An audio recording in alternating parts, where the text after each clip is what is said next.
Iraq के वजीर आजम आदिल अब्दुल मेहदी का कहना है कि उनका मुल्क दाइश के कैद किए गए जंगजोओं की मुल्क में वापसी की तैयारी कर रहा है। इन जंगजोओं को शाम से इराक के हवाले किया जाएगा। अब्दुल मेहदी ने अमरीकी वजीर दिफा के साथ मीटिंग के बाद की प्रेस कॉन्फ्रेंस कहा, हमने जंग के कैदियों के रिश्तेदारों के लिए कैंपस तैयार किए। बजट मुआहदे से डोनाल्ड ट्रंप खुश नहीं, डेमोक्रेट्स और रिपब्लिकन लीडरों के दरमियान बजट पर किया नाराजगी का इजहार। ट्रंप अबूरी मुआहदे का ले रहे हैं जायजा, ट्रंप ने एक और शटडाउन के इम्कान को कर दिया मुस्तरद। अफगान हुकूमत ने इलेक्शन कमीशन को किया बरतरफ, 3 माह कबल होने वाले गैर मुनज़्ज़म पार्लिमानी इंतखाबात के बाद बरतरफी का इक़दाम। अशरफ गनी हुकूमत ने जारी किया बरतरफी का बयान, अफगानिस्तान में जुलाई में होने हैं सदारती इंतखाबात। इसराइल अफगानिस्तान से ईरान की कर रहा है जासूसी, ईरान की खबर रसा इदारे तस्नीम ने एक रिपोर्ट में दावा किया। बदनाम जमाना स्मगलर एल चेपू पर तमाम इल्जामात साबित, अमेरिका की एक अदालत ने ठहराया कसूरवार, मुलजिम को उम्र कैद की सजा होने का इनकार। ब्रेक्जिट मुआहदा अब भी तय पा सकता है, आयरलैंड के वजीर आजम का बयान, उनका मुल्क हर तरह की सूरत हाल से निपटने के लिए तैयार है। अमरीकी सदर के मुतालबे को जनूबी कोरिया ने किया मुस्तरद, अमरीकी फौजियों के लिए मजीद सरमाए की फराहमी के मुतालबे को किया मुस्तरद। अमेरिका और पोलैंड की मुश्तरका मेजबानी में वारसा में मशरिक़ वस्ता में सलामती और अमन के मौजू पर कॉन्फ्रेंस का आज से हो रहा है आगाज। 2 रोजा कॉन्फ्रेंस में मुताद्दिद अरब रियासतों के आला वफूद हो रहे हैं शरीक।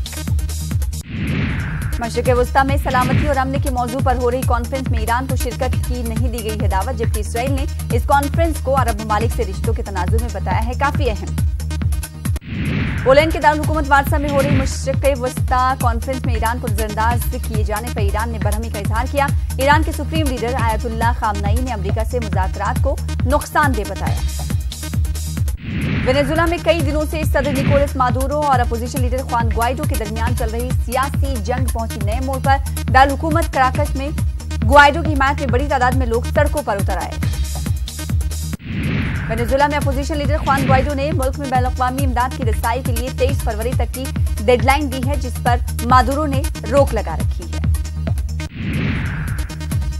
अफगानिस्तान के साबिक सदर सिबगतुल्लाह मुजद्दिदी को काबुल में सदारती महल में पेश किया गया, भरपूर खराज अक़ीदत। इस मौके पर अफगानिस्तान के सदर अशरफ गनी ने कहा, सिबगतुल्लाह मुजद्दिदी ने अपनी जिंदगी के आखिरी दिनों में भी मुल्क की खिदमत की। अफगानिस्तान के साबिक सदर सिबगतुल्लाह मुजद्दिदी 1992 में साबिका सोवियत यूनियन की अफवाज के अफगानिस्तान से इनखला और कम्युनिज्म की हामी हुकूमत के खात्मे के बाद तश्कील पाने वाली हुकूमत के पहले सदर थे। जिस सियासी जमात ने मुल्क के शाही खानदान के रुकन का नाम वजीर आजम के उम्मीदवार के तौर पर पेश किया है, उसे खत्म कर दिया जाए, थाईलैंड के इलेक्शन कमीशन की तजवीज। थाईलैंड में इंतखाबी हुकाम ने शहजादी की नामजदगी को आईनी शहंशाहियत के लिए करार दिया खतरनाक। शहजादी का कहना है कि वो इनकी जानिब से मुल्क के वजीर आजम बनने की कोशिश पर आने वाले रद्द-ए-अमल पर गमगीन हैं।